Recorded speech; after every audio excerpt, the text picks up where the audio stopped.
Magandang araw Pilipinas, narito po ang latest Weather Today forecast. Base dito sa ating satellite animation, wala po tayong nakikitang makakapal na kaulapan na maaari magdulot ng tuloy-tuloy na mga malalakas na pag-ulan sa anumang bahagi ng ating bansa. Easterlies pa rin po yung prevailing sa buong bahagi ng ating bansa. Magiging bahagyang maulap hanggang sa maulap pa rin yung ating kalangitan. Kung meron tayong mga pag-ulan na mararanasan, mostly yung mga isolated rain showers or thunderstorms lamang dala ng easterlies. And ina-expect po natin na magpapatuloy pa rin yung ganitong panahon sa mga susunod na araw, and within this week din po ay posibleng or nakikita natin na magdeterminate na tayo officially ng northeast monsoon o amihan kung saan kasabay po nito yung pagsisimula na ng ating warm and dry season. So monitoring lamang po sa update. Bukod din po dito, wala tayong nakikita pa na bagyo or low pressure area na maaaring makaapekto dito sa ating bansa.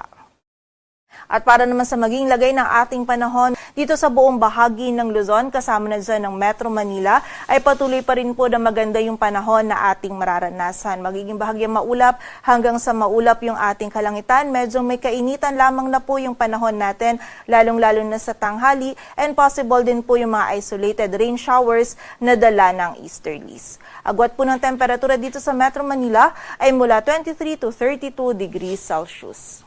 Dito naman sa buong bahagi ng Visayas at Mindanao, maging sa area din po ng Palawan, patuloy pa din na magiging bahagyang maulap hanggang sa maulap yung ating kalangitan. Kung meron tayong mararanasan ng mga pag-ulan, mostly yung mga isolated rain showers or thunderstorms lamang din po na dala ng easterlies. Lalong-lalo na yan dito sa area ng Eastern Visayas at buong bahagi ng Mindanao.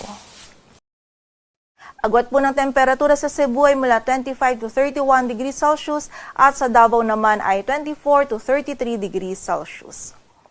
Sa lagay naman ng dagat baybayin ng ating bansa, wala po tayong nakataas na gale warning kaya malaya makakapalaot yung mga kababayan nating mga isda, pati na rin yung may mga maliliit na sasakyang pandagat. At para naman sa 3-day outlook ng mga key cities ng ating bansa, in the next 3 days from Tuesday to Thursday, patuloy pa rin po na maganda yung panahon na ating mararanasan generally sa malaking area po ng ating bansa. Dito sa Luzon, partikular na yan dito sa Metro Manila, Baguio City at Legazpi City. Magiging bahagyang maulap hanggang sa maulap pa rin po yung ating kalangitan. Kung meron po tayong mararanasan ng mga pag-ulan, mostly mga isolated rain showers lamang na dala ng easterlies. Dito naman sa bahagi ng Visayas, partikular na po yan sa Metro Cebu, Iloilo City at Tacloban City. Patuloy din po na magiging bahagyang maulap hanggang sa maulap yung ating kalangitan. May mga possibility lamang ng mga biglaang pag-ulan, pagkilat at pagkulog. And by Wednesday and Thursday din po magiging mataas lamang yung tsansa din ng mga pag-ulan sa Tacloban City, maging sa ilang areas din po ng Eastern Visayas, dala pa rin nito ng easterlies. Dito naman sa bahagi ng Mindanao, kasama na po dyan yung Metro Davao, Cagayan de Oro City at Zamboanga City. Bahagyang maulap hanggang sa maulap din po yung ating kalangitan.